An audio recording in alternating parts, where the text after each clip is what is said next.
Welcome to Untamed Blossoms, the podcast where we celebrate the untamed journey of womanhood. Here, we tell the stories of incredible women who have embraced their authenticity, inspiring others to do the same. From entrepreneurs to artists, activists to adventurers, we share triumphs, challenges, and the beauty of self-discovery. These are the stories of women blazing their own trails, breaking free, and blooming unapologetically. Join us to connect, be inspired, and celebrate the power of women's stories. Together, let's rewrite the rules and embrace our wildness.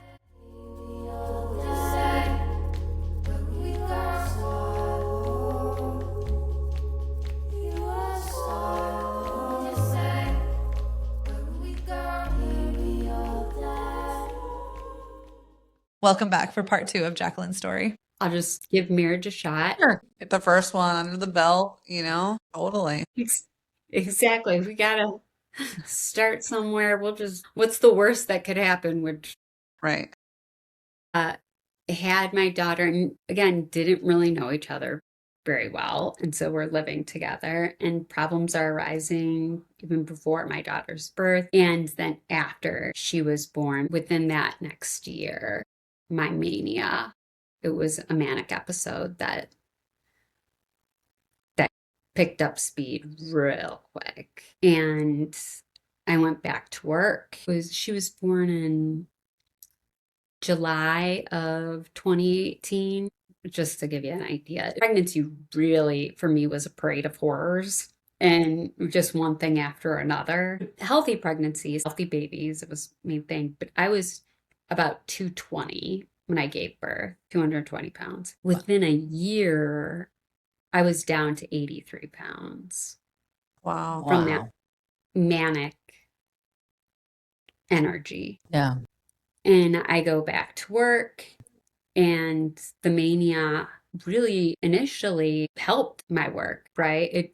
I was absorbing extra work from the partners and staying up all night to work. But there was a huge disconnection between my family and myself, my presence. I didn't have that sense of euphoria that people typically get. My mood was already elevated normally.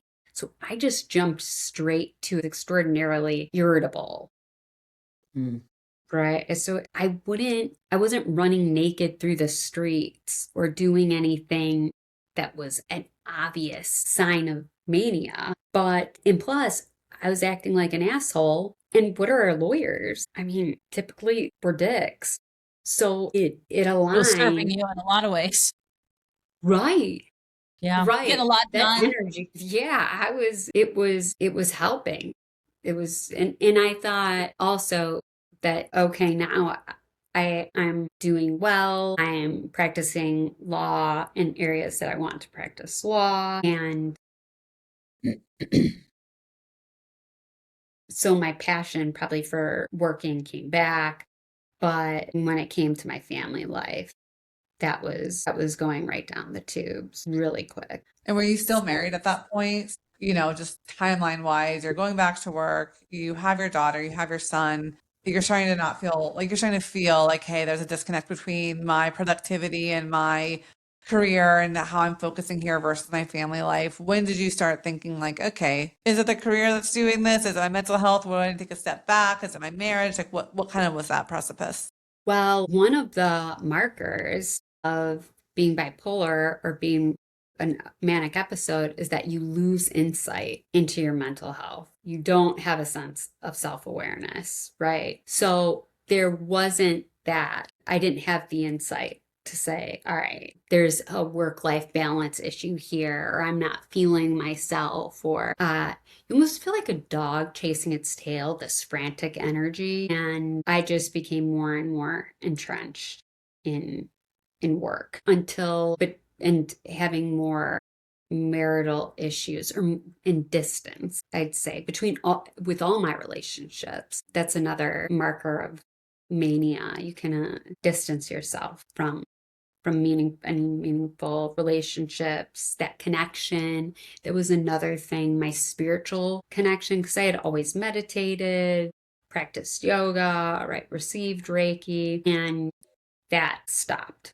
altogether. It was ironic. I became attuned for Reiki level 1 and Reiki level 2 when I was pregnant with my daughter. So all of that was kind of setting the stage for, I guess, my eventual recovery. I didn't know that at the time. Yeah. So what was that big shift from where you were to where you are? The shift came in waves. So one of the big shifts where I was fired from my job. That was for multiple reasons, I think. I quit my one job to leave to go to a job because I was working constantly and I wasn't receiving compensation, wasn't commensurate with how much I was working. So I leave and I go to another firm, and within 90 days, I'm fired. And at that point, I start my own practice and I'm doing great. I'm making more money than I've ever made. I have a co-counsel from Jones Day or turning cases where people didn't see any value in them into huge money makers. And but again, working almost every day of the year. So that did, in terms of family life, put this huge strain on it. And there were, it was also a two-way street with my husband and who I didn't really know. And so I filed for divorce it was June of 2020. And that's when I think other lawyers started getting involved in my life. Some probably unsavory attorneys. There are a lot of good ones, but there are a lot of bad ones. And then so I'm doing great with work, but I'm going through a divorce. I move out in a couple of months after I had filed. And in the late fall of 2020, I end up getting sued for malpractice. And that was a shift. That was a seismic shift because it was, it took my breath away. I'm reading these pages of averments or allegations of things I did not do. It was a bogus lawsuit. In my analysis, I received it when I was manic, but still, just because you're manic doesn't mean you can't. All your faculties are taken away. I couldn't believe it. It created a significant break in my reality at that point. There was a shift. So after that, I hired a malpractice attorney to defend me in the lawsuit. After that, I started to exhibit signs of psychosis. And in part, that my malpractice attorney really didn't defend me in the lawsuit. He instead, which I understand more now, he was just trying to settle the lawsuit. It wasn't for very much money. It didn't matter that none of it was true. He just wanted to settle it. And then fast forward, I'm starting to become more disillusioned with what was going on in that malpractice lawsuit because I couldn't believe I was being sued for these things when I had been, working so hard and really advocating for clients and that this had happened. And my divorce is also going wild, right? And I was involved with some divorce attorneys that were some interesting characters. We'll put it that way. And they weren't doing their job in my own case. So it was speeding up instead of my mania kind of running its course. And most people, they're manic and then they crash into a depressive episode. I started having these mixed episodes. So around, I'd say, January of 2021, the symptoms of psychosis started to increase, which would be hallucinations, delusions, paranoia, all isolated pretty much to my career and very much focused on computers, my phone. I was convinced I was being hacked, bugged. that my house was bugged. The Bluetooth in my Mercedes had been hijacked, right? And then later, so there were these little blips of experiences with psychosis. And then my divorce attorneys, who were a couple of scary guys, I would say, they ended up taking a case because I was practicing family law as well. That was part of my book of business. So they take a case against me, not me personally, but I have a client. They end up representing the other client on the other side. And you can't do that. Ethically, you can't do that. So I had to withdraw from the case, and my divorce trial was scheduled for a month out from all this going on. And so I had to fire them because they had taken this adversarial position against me. And they send over my divorce file and I see nothing has been done. Nothing. And you can't get another divorce attorney a month out from trial. It sets them up for malpractice. They don't have enough time to prepare. And the day that I received that file coincided with my malpractice attorney for this bogus lawsuit trying to get me to agree to a settlement that I really didn't want to settle that case, right? And that was the day I had my psychotic break. It was in April of 2021. And after that, there was I couldn't put I couldn't put a 2-page document together. I was hallucinating regularly with my computer. It felt very similar to the movie A Beautiful Mind, where, I mean, I'm no John Nash with numbers, definitely not him, but these patterns would jump out at you whenever a deadline would approach. That stress would trigger more hallucinations on my computer. Actually, because I thought something happened with my Mercedes and the Bluetooth. And I had so many enemies by that time too, because I'd been acting like this asshole, practicing law, doing well, but I'm going through a divorce. I'm going through this malpractice lawsuit. So I'm in all these kind of adversarial situations and I don't know kind of what's going on. And with my car, I thought someone had bugged it. So I ripped that thing to shreds. I committed I want to say $3,000 worth of damage. Oh, wow. Yeah, just pulling that car apart. Meanwhile, also, while this is going on, my mania and my hallucinations and business and all of that, just as a side collateral situation that had been going on. Once I was separated from my husband, my sexuality changed. Interesting. And yeah, I became almost obsessed with the label of bisexuality. Yeah, so when you're manic, hypersexuality, where you're going out and making risky sexual decisions, that's many people experience that. But that for me was isolated to when I had my kids and I was mentally stable. I made those decisions when I was doing all right. But I wasn't going out turning tricks or anything like that. But I was dating women. I was obsessed with strip clubs. I would bring my computer everywhere to do work at strip clubs and get bottle service. And all of these, meanwhile, Multitasking. I was getting so much done.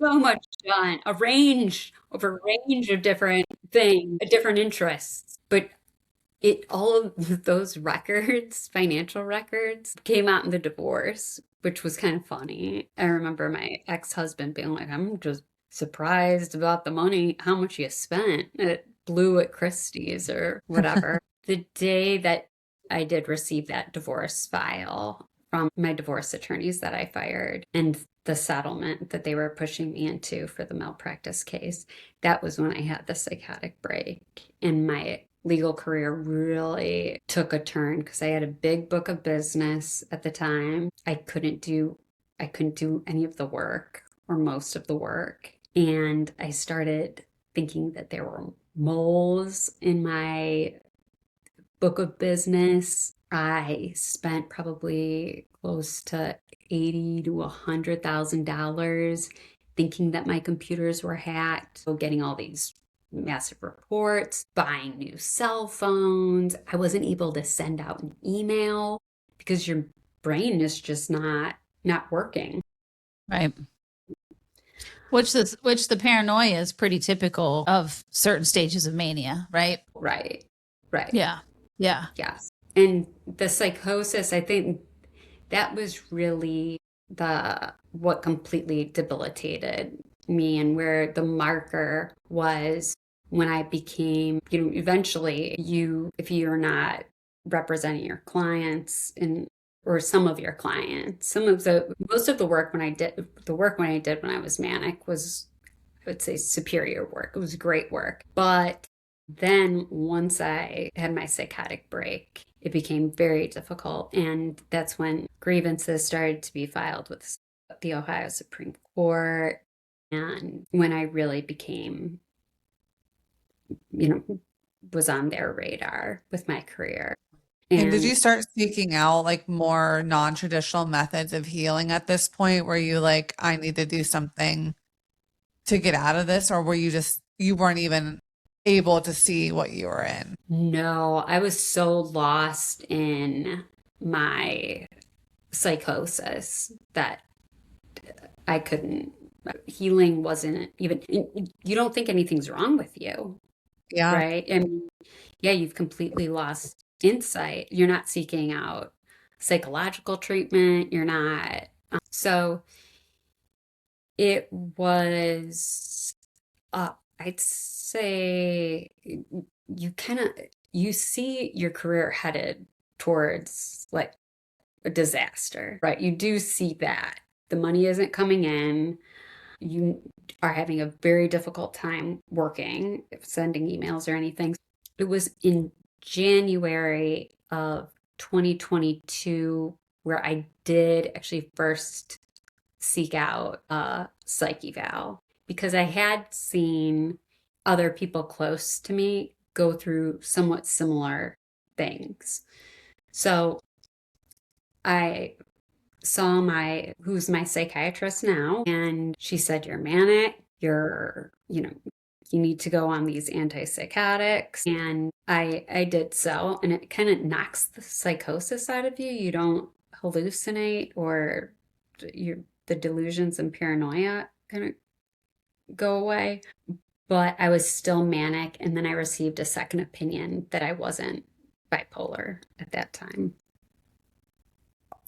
Around this time too, I end up suing my former divorce attorneys and my malpractice attorney, who and I did it pro se, so I just represented myself. So I'm still working as a lawyer, right? But not doing too much work. I wasn't taking on clients or anything like that. And I started to, at that point, doubt that I really had been hacked, that I really, I don't know about this.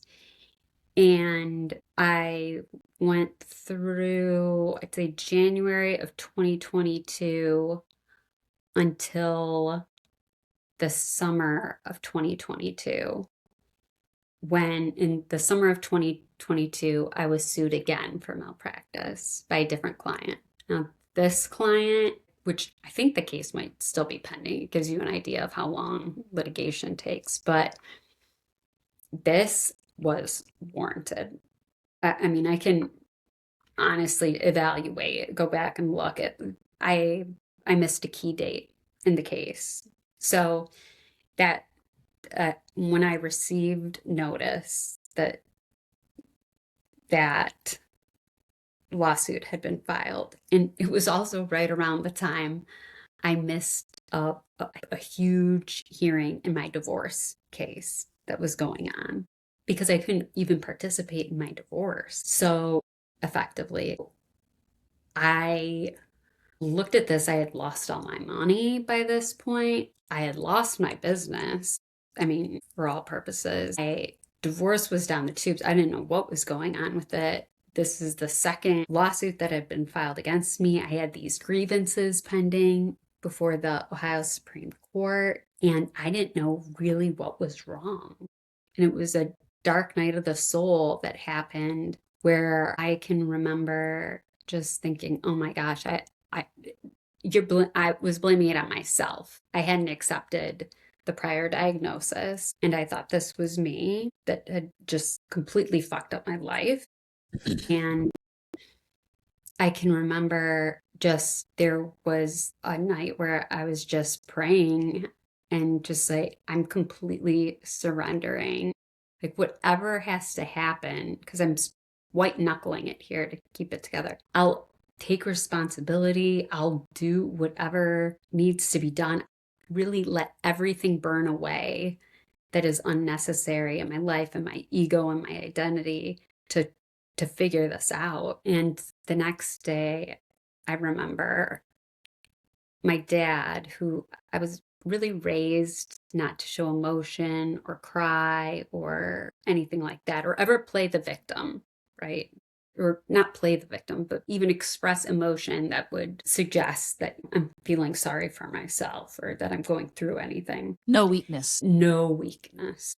No weakness was allowed ever. But at that point, I was crashing also. My mania was kind of working through its way out, right? So, and it wasn't resulting in a depressive episode. It was extraordinary anxiety, like paralyzing, terrible anxiety. So I'm just finding out, like, I'm being sued again. All this is happening. I've lost all my money. And that the morning when, after the dark night of the soul, my dad comes over and I'm crying and he is just screaming at me, screaming, you're playing the victim, stop crying. Which really exacerbated the place where I was at in life at that moment. Went to my mom's house. She kind of picked up the pieces and made an appointment with the same psychiatrist that had diagnosed me before. And she diagnosed me again and had told me, you're moving your way out of mania. You're still manic, but you're in a better place than you were before. And you were psychotic before when you saw me. And it was probably one of the best days of my life to have a diagnosis and to realize I didn't do all of this on purpose. I didn't intentionally, blow up my life. Derail my whole life. Yeah. Yeah. Do you feel like, people talk about there's two different trains of thought. One is that mental health is a chemical imbalance in the brain, right? Do you feel like you can go back and look at telltale signs in your life and you were always sort of running this, bipolar train and really just it wasn't as pronounced until after you had children? Or do you feel like your brain tumor, after that, some things changed that maybe you had started on that train then? Or do you feel like you were just, the other train of thought is that you're just so out of alignment that some of the mental processes that you go through can be rectified down the way with more aligned life living or behavior, like that you're just so that you were not recognized for who you really were on the wrong path, and that this is really a correction, not so much a mental illness that you could have forever, but that can be rectified by healing and, healing childhood traumas, I love that symphonic sort of view of it. I'd agree with all of it because I don't think you can attribute what you'd say is late onset bipolar disorder with psychotic features and comorbidity with ADHD, right? Right. Because there were pieces of that existed for ever since I can remember. With the skull tumor that I ended up having brain surgery for, and it wasn't cancerous. I don't know kind of how that played into it, except that I would list that in one of the top 3 best things that ever happened to me, because it made me aware of my own mortality and the way I'd lived life and continue to live life. Yeah. And yes, being an attorney, right? it creates some extreme stress, and it attracts certain personalities, and definitely didn't help the situation. And my own genetics and going through 2 pregnancies in a very unstable situations, that didn't help. Right. So it was, I think, a lot that a lot of circumstances that were kind of the perfect storm that led to me, having this disaster, right? Multiple disasters happening. And all of these were events that led to, nobody knew how bad all of that was until the cleanup starts happening. Yeah. Then you see it becomes more public. I'm forfeiting my license. Forfeited your license to practice law. Is that correct? 2 licenses. I had 1 license in Florida and in Ohio. I'm filing for bankruptcy. The divorce is finally settling. I became estranged from my father for a good amount of time. 2 lawsuits against me and the lawsuits that I had filed. That's all kind of, and I had to drop the lawsuits that I was pursuing just because in the recovery phase of, once I had my diagnosis and I was stabilizing, you're just so delicate. Your brain's so delicate. It's gone through so much that you've really got to, and I had so much to clean up. I had so much to lose, where you have to lose. Yeah. Right? When you go through this episode, and the longer one of these episodes will last, the bigger the mess. You might not be responsible for it. You might have unintentionally, unknowingly, involuntarily made that mess, but you're responsible for cleaning it up. Yeah. And Right. Yeah. I love that you just answered all of that. Like, yes, it's the same Santa Claus method for you. Like all methodologies are accepted here in trains of Right. thought.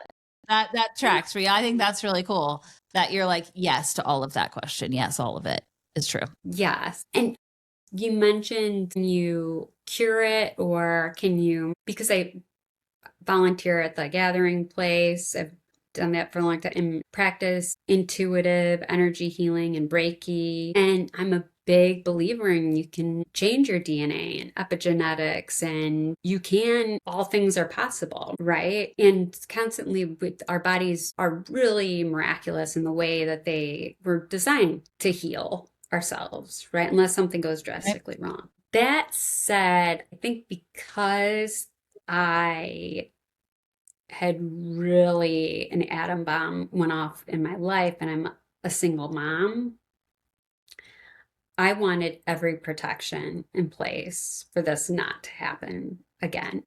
Yeah. Thank God this didn't impact in terms of my custody or parenting time or my hallucinations, delusions. I had nothing to do with my kids. Am I a better parent now? Absolutely. Absolutely. Yeah. Because when you're manic, you're not present as much. It's definitely, you're parenting differently. But I was never a danger to myself. I was never a danger to my children, thank God.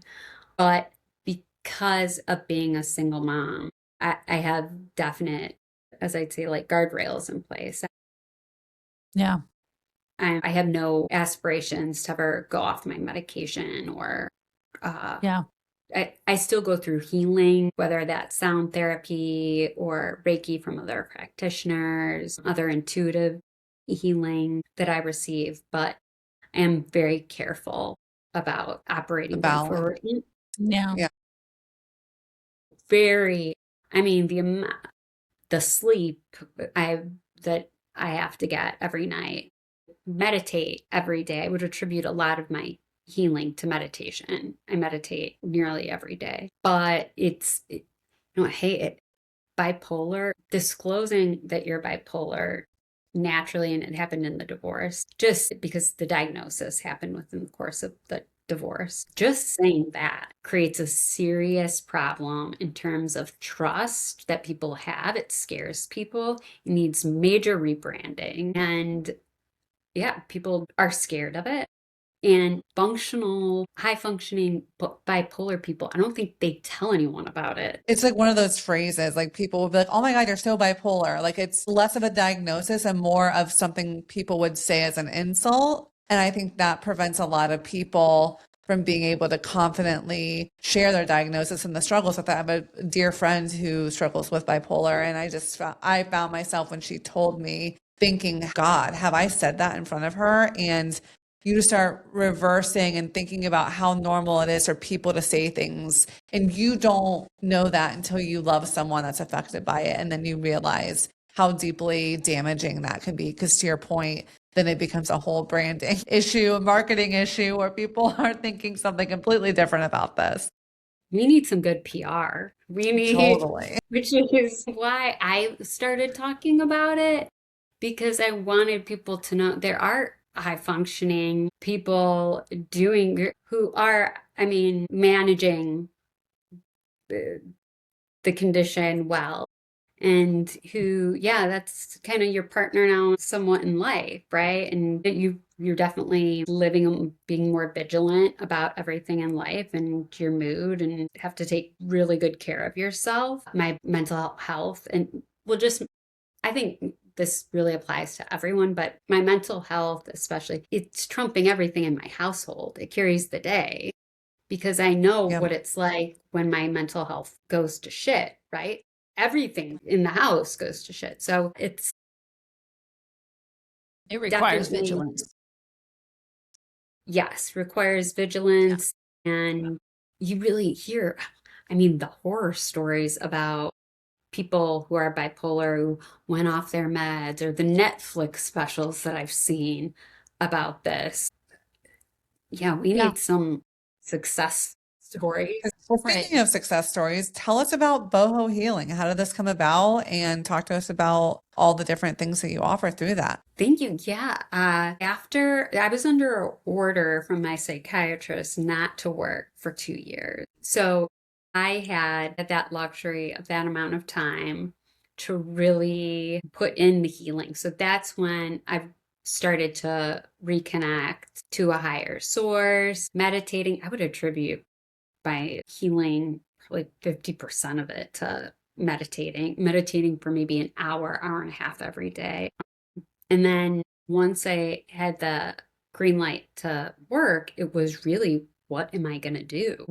And I can remember my psychiatrist asking, and I was like, I don't really know, but I trust that I'm going to throw like a bunch of fishing lines out there and something will bite. So I'd been writing. I was writing some like children's stories and getting those out there, doing some artwork, which I've sold artwork in the past. And then I started my training to become a yoga instructor. And I also started having opportunities to perform Reiki through one of my best friends. Her name's Jacqueline Ziegler, for a shout out.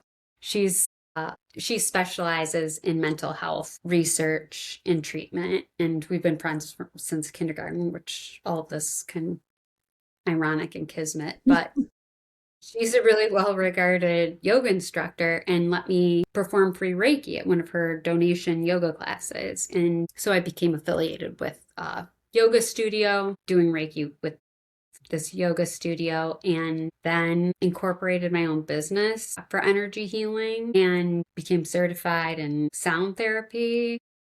Once I had the green light, I was able to rent my own space, and it kind of took off from there because I had run a law practice. This is different. This is for sure different industry, and I'm learning a lot and how to run it. Yeah. But that was how I kind of pivoted. And so you have a studio space, and then do you also do things like virtual for people?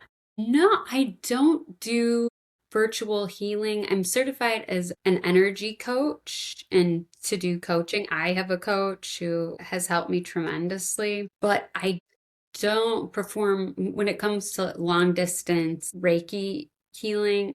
I'll do that, but I could see coaching probably being virtual. Very cool. So you're in your studio, you're doing Reiki sessions and somatic breath work, healing, and yoga and sound baths. Yes. And sound baths. Right. Yeah. Right. And what kind of bowls do you have? What kind? Crystal bowls, Tibetan bowls. And I've loved the combination of the Reiki and sound bath aspect. I think that's been really cool. And now recently offering intuitive guidance and mediumship. Mediumship kind of came out of nowhere. That was never my intention, but I think after that, really rebuilding this connection with source and healing, and I was using my clairs for myself, right? And they're helping me in life. And that started naturally happening really during Reiki sessions a lot in the beginning, where I'm trying to think of an example. Just different things would come to me, really random images, and from the same side that my daughter came from, with the presence that I'd feel. So Yeah. it would be things like the Holy Spirit keeps coming to me, like a dove, a Holy Spirit during a Reiki session. And then that person would tell me I've been reading the book of, and I'm not going to remember it, from the Bible, book of Revelations. I don't know. Some area of the Bible. Catholics don't read the Bible. Some area of the Bible where the Holy Spirit is plays a prominent part. Or I'm asking a woman, I feel like it's an anniversary. Do you have and usually it's within a time frame. I like specific information that I'm getting within a time frame. Is there an anniversary that's going on right now or that's happening? Do chrysanthemums? I don't even know what a chrysanthemum looks like. Does chrysanthemum mean anything to you? And it's, yes, that was my, favorite flower. I do flower arrangements. I would always make her chrysanthemum flowers, and it happened to be this woman's marriage or anniversary that day. And I remember then on the way home, she said that she received a phone call. It was from her brother-in-law, but it was under her mother-in-law's name, the mother-in-law who liked the chrysanthemums. Her name popped up on the phone. Yes, and when she really in reality hadn't called. Yeah. So Wow. Crazy. it was, So those things are kind of just popping up during. Sessions. yes, during Reiki sessions, I often offer, would you like these impressions? And then I will offer them after Reiki sound baths too. So in a group setting, it's a little bit strange because I might, for instance, in a larger room, I'm laying my hands on one person, then another, and at the end of the session, asking, do you want impressions? And I'll say to one woman, do you like hummingbirds or birds? Are they meaningful to you in any kind of way? And it'll be, no, it's always take what resonates, leave the rest, right? But then the woman next to her will say something like, I have a hummingbird tattoo. I feel as though in these group readings, you're kind of asking everyone's guides, everyone's guardian angels. In Reiki sessions, I do the same thing. Help me with this healing. So at Boho, I am so thankful that as soon as I was diagnosed, I knew I'd end up a better person for it. I had deep inner knowing about that. And I didn't know the hell that I'd have to go through to kind of get there. But rebuilding this more fluid, I wouldn't even say identity, because you're stripped of when I really crashed, you're stripped of a lot of like wife, attorney, right? Stripped of any reputation I had. So rebuilding a life and kind of bringing this new self and new work and taking that healing path myself, I felt very equipped to facilitate that with other people. that self-healing. Totally. That's And, awesome. and can people book you straight through your website? What is your website? And then whereabouts is your studio? Yes, they can book me through my website. My schedule, my class schedule is on there. It's www.boho-healing.com, and or they can reach me on social media. And typically my class schedule is actually up on the website. And then my any sort of individual appointments, they can contact me personally to set those up. And then our final question we like to ask people is 3 women you'd like to give a shout out that have influenced you over your lifetime.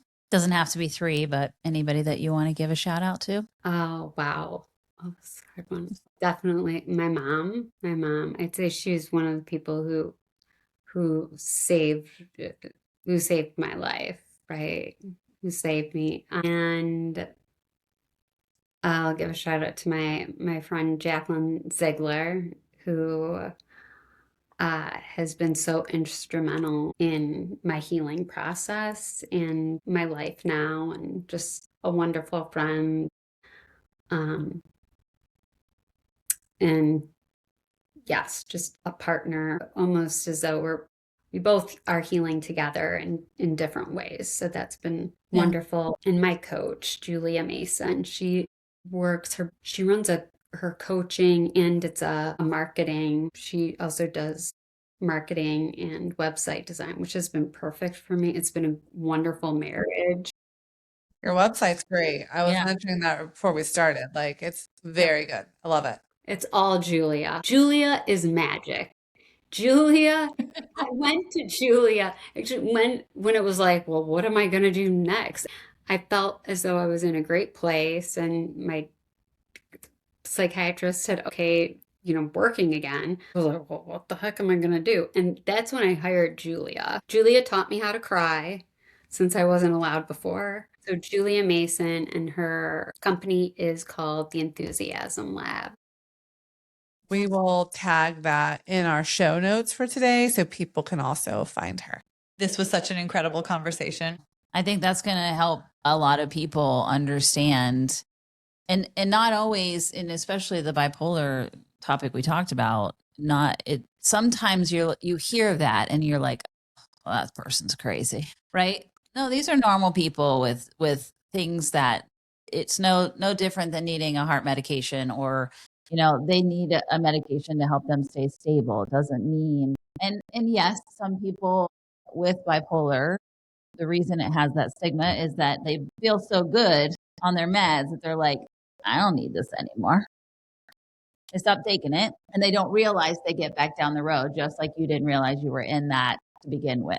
And you're in such a healthy state now that you're like keeping all the guardrails up. I have no intentions of going off my medicines. And that's the difference. That's how some people get this road where they stay on this roller coaster. And it's hard to be in relationship with those people if they're not willing to keep the guardrails up and to help themselves at all times, right? So I commend you for that, and Thank being you. enough to talk about it on a platform like this that's going to be on the interweb. And being able to speak about that in such a way of losing your complete identity, it's such a vulnerable story, and your willingness to share it in all of its gory, gross, sometimes embarrassing details is really brave, and I want to commend you for that. And that a lot of people are going to take a lot of what you said, and whether it's a family member that is bipolar or somebody else who may be struggling with this exact thing, is being a beacon of hope for people to say, hey, it's not always this terrible thing that we get to see on social media or we get to see in these documentaries. It's not always people off the rails, right? People can choose to stay and have a really normal, healthy life. Absolutely. Yes. Life is better. It's different now, right? But yeah, it's better. People are able to, as I said, self-heal, and we all have those opportunities, those ruptures as women, I think, in our lives in different ways, where we can rise from the ashes like a phoenix, not to be cliche, but and be all the better for it. So thank you so much for giving me this platform. I'm really thrilled and making it so easy to be on a podcast for the first time. You're welcome. We're grateful for you coming and telling your story, being brave, and we wish you all the luck. And if anything changes and you have more things that stories you want to tell or things you want to promote, don't hesitate to reach back out. We'll have you back on. Okay, fantastic. If you have any further questions for me or anything else juicy happens that goes on or any juicy details I left out, then I'll get in touch. When you come out with your memoir, we'll be in touch. That's right. That's right. That's right. Yeah, Well, right. We're ready for it. Jackie, Don't tempt us thank with you a so good much time. for coming on. All of you out there, if any of this resonated with you, please share the episodes. The more we can get those out to people that can identify with it, the better this world will be. And remember, you can find us on YouTube, Patreon, Spotify, Apple Podcasts, and iHeart. So thanks, everyone. Thanks, Thanks, Jackie. everybody.